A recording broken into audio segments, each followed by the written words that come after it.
A paz do Senhor. Hoje, mais uma vez, o Senhor nos deu a oportunidade de trazer a palavra. Agradecemos a Deus por essa oportunidade que é rica e tem nos feito crescer bastante e tem nos confortado e nos consolado. Deus é bom o tempo todo.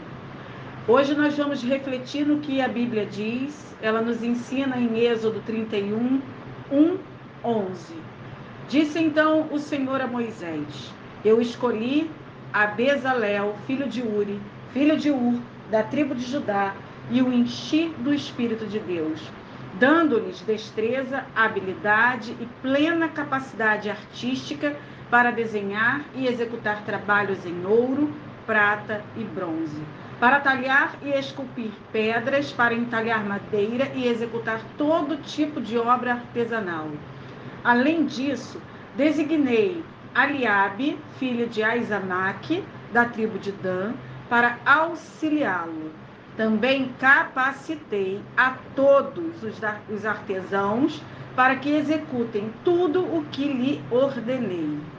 A tenda do encontro, a arca da aliança e a tampa que está sobre ela, e todos os outros utensílios da tenda, a mesa com os seus utensílios, o candelabro de ouro puro e os seus utensílios, o altar do incenso, o altar do holocausto com os seus utensílios, a bacia com a sua base, assim como as vestes litúrgicas, tanto as vestes sagradas para Arão, o sacerdote, como as vestes para os seus filhos, quando servirem como sacerdotes, bem como o óleo para a unção e o incenso aromático para o lugar santo. Tudo deve ser feito exatamente como eu lhe ordenei. Em Provérbios 2:6 diz: Pois o Senhor é quem dá sabedoria, de sua boca procedem o conhecimento e o discernimento. E em Provérbios 2:7, parte A, diz: Ele reserva a sensatez para o justo. Temos vivido tempos onde temos sido convocadas como um exército. Estamos em tempos de guerra e é estranho a gente pensar que algumas ainda se posicionam como em tempo de descanso. Há diferença em viver em paz em meio à guerra e viver em descanso em meio à guerra. Viver em paz é um privilégio de quem confia em Jesus Cristo e na promessa de salvação que recebemos dele. Vive-se em paz enquanto guerreamos, porque as armas de nossa milícia não são carnais, mas sim poderosas em Deus para destruir as fortalezas. 2 Coríntios 10:4. Já viver em descanso em meio à guerra, mantendo-se alienada a ela, esperando que de nós não se tome nenhuma atitude ousada e direcionada por Deus, é viver uma paz que não é uma paz de vitória, mas é paz de engano. Cedo ou tarde, paga-se o preço da desobediência, do não atender ao chamado.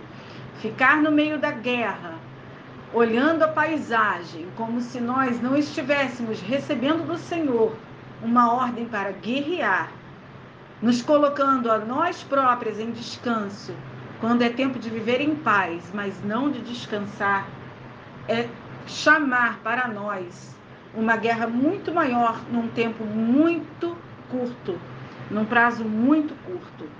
Em Juízes 3:11, parte A, diz o seguinte: E a terra descansou e experimentou a paz por 40 anos. Porque descanso é quando Deus diz: agora colocarei vocês em descanso. Enquanto essa ordem não vem, nós temos que nos apegar à ordem do alegrem-se sempre. Nós temos que nos apegar à ordem do em tudo dai graça. Nós temos que nos apegar à ordem do viver em paz em Cristo, mas continuar guerreando. Mas nós somos humanas, somos frágeis, somos delicadas e assumimos um papel que pouco vemos na Bíblia, o de sermos nós, mulheres, as colunas dos nossos lares. Algumas de nós, inclusive, têm assumido papéis de coluna da própria igreja. Muitas hoje são as mulheres que estão à frente da propagação do evangelho. A gente não lê na Bíblia posições assumidas assim, tão fartamente por mulheres. Vemos Débora, vemos uma ou outra, mas nunca como hoje. Nós nunca fomos tão chamadas a assumir a posição de guerra como nessa atualidade. Mas que bom que eu, você, que nós estamos aqui, sem negar o chamado e o aceitando. Neste mês, nós tivemos muitas novas guerreiras adicionadas ao grupo. E tenho certeza que também muitas de nós, que já éramos guerreiras, fomos chamadas para outras frentes em nossas igrejas, em outros lugares. Muitas novas frentes de trabalho nos convocaram. O Senhor tem nos chamado sem descanso. Algumas vezes são tantas coisas a se fazer para o reino. Além disso, temos filhos, esposos, noivos, namorados, casa, o trabalho fora de casa, a parentela. E muitas coisas, tantas coisas, mas tantas coisas, que nos vemos muitas vezes obrigadas a desistir de algo. Mas existe perigo no desistir. Algumas frentes de trabalho não foram apresentadas por Deus, não foram ordenadas por Ele. Tomamos para nós, embora sejam bem intencionadas, as nossas atitudes, elas não provêm de uma ordem de Deus. Um bom exemplo disso é quando Davi manifesta a vontade de construir um templo para o Senhor, e Deus diz claramente que não pediu que ele fizesse isso. Está lá em 1 Samuel 7 e 2 Crônicas 17. Vemos isso também na noite em que Jesus foi traído, quando Pedro, em sua defesa, usando a espada, fere o servo do sumo sacerdote. Então, há coisas que, por mais que nós nos vejamos bem intencionados em executar, não é para as nossas mãos aquela obra, não é o nosso tempo de nos envolvermos. Algumas frentes de trabalho foram apresentadas por Deus. Ele nos deu ordens para executá-las. Um exemplo disso é quando Jesus fala a Pedro para pegar na boca do peixe a moeda para pagar o imposto. Outro exemplo é quando Jesus envia Filipe para falar com o eunuco, ou quando envia os discípulos de 2 em 2, ou quando manda Elias à casa da viúva, ou Jonas a Nínive.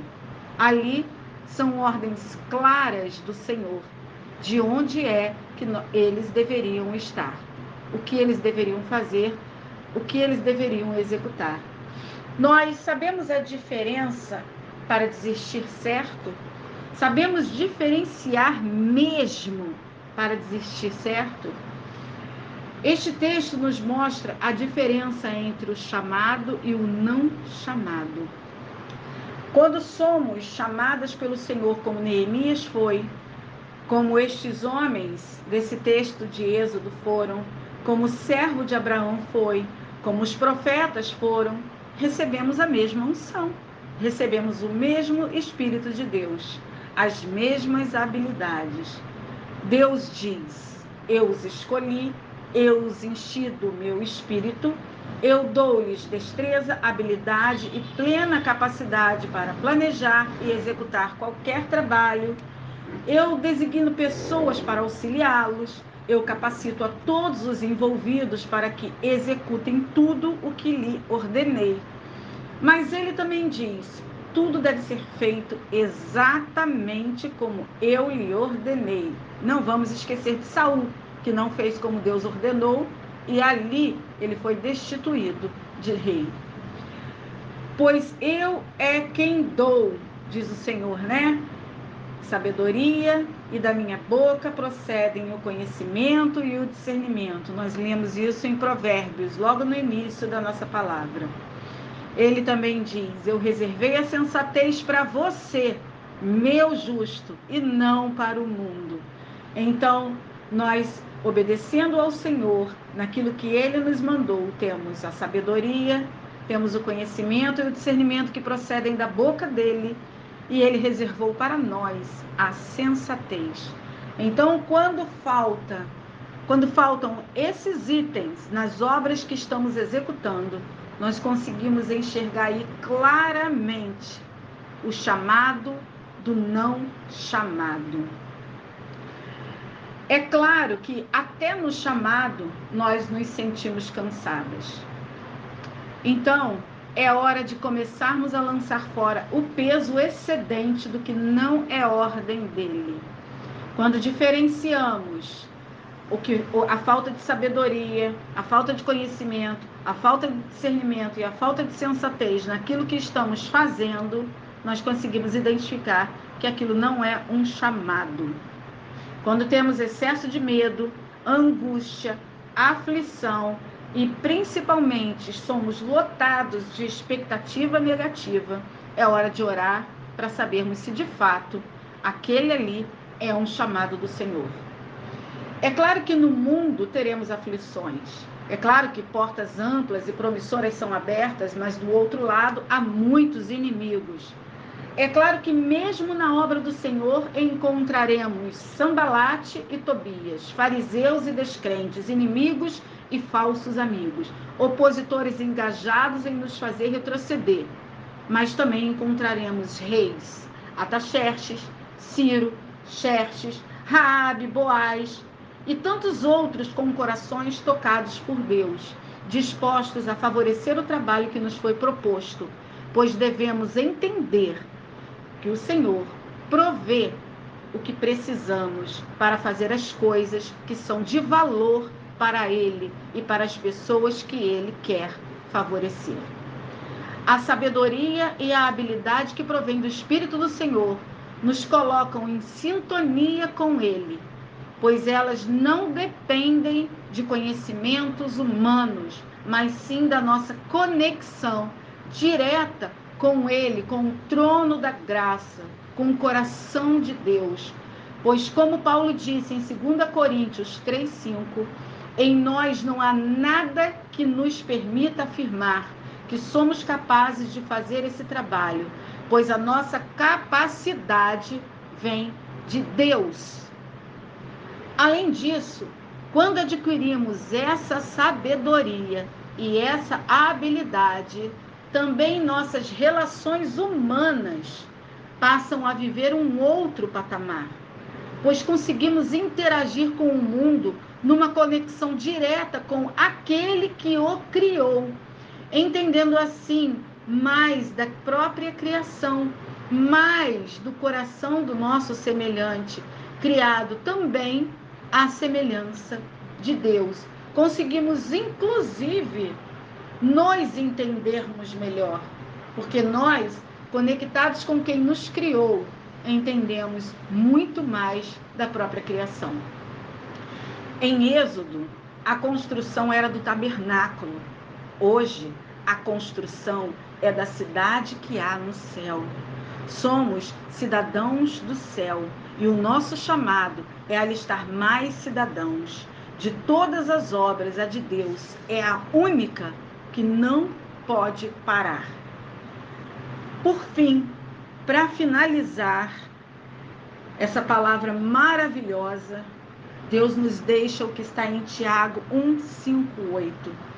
Se algum de vocês tem falta de sabedoria, peça a Deus que a todos dá livremente de boa vontade e lhe será concedida. Peça-a, porém, com fé, sem duvidar, pois aquele que duvida é semelhante à onda do mar, levada e agitada pelo vento. Não pense tal homem que receberá coisa alguma do Senhor. É alguém que tem mente dividida e é instável em tudo o que faz. Então, minhas amadas irmãs, para a gente fechar essa palavra que para mim significou muito, nós estamos sendo convocadas em muitas frentes de batalha. Às vezes nos parece impossível atuar em todas, mas quando quem nos chama é o Senhor, nós não devemos duvidar da capacidade que Ele nos dá. Podemos olhar para nós e nos acharmos tão pequenas, tão insignificantes, e realmente somos chamados de vermezinhos de Jacó. Mas quando Ele está no negócio e quando encontra em nós um coração disposto a obedecer, é Ele que nos fornece tudo o que precisamos, desde o que vem de dentro de nós até o que vem de fora. Então, sigamos para frente de batalha. Nos sintamos assim honradas porque Deus nos enxergou aqui nessa terra. Ele olhou e nos viu na brecha. Então é motivo para grande alegria no nosso coração. Essa breve e momentânea tribulação vai passar e nós vamos chegar na presença de Jesus no grande dia, com as nossas mãos lotadas, cheias de almas para apresentar ao Senhor. Esse é o nosso chamado, essa é a nossa tarefa, essa é a nossa missão aqui. E isso é a única coisa da qual nós não devemos abrir mão. Amém? Gostou da palavra? Não esqueça de se inscrever no canal, apertar o sininho para receber novas notificações, curtir e compartilhar. Vamos propagar a palavra do Senhor. Amém?